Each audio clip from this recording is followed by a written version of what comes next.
حضرت ابو ہریرہ رضی اللہ تعالی عنہ نقل کرتے ہیں کہ رسول اللہ صلی اللہ علیہ وسلم نے فرمایا، اللہ تعالیٰ نے ارشاد فرمایا،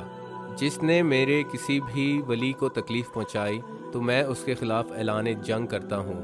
اور میرے بندے کے پاس میرا قرب حاصل کرنے کے لیے فرائض سے بہتر کوئی عمل نہیں ہے، اور میرا بندہ فرائض کی پابندی کے ساتھ ساتھ نوافل سے بھی میرا قرب حاصل کرتا رہتا ہے، یہاں تک کہ میں تو اس کا کان بن جاتا ہوں جس سے وہ سنتا ہے، اس کی آنکھ بن جاتا ہوں جس سے وہ دیکھتا ہے،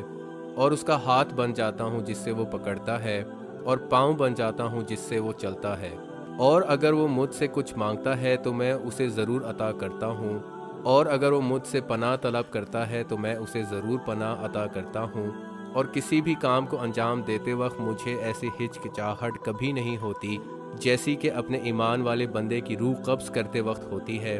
کہ وہ موت کو ناپسند کرتا ہے اور میں اس کی ناپسندیدگی نہیں چاہتا۔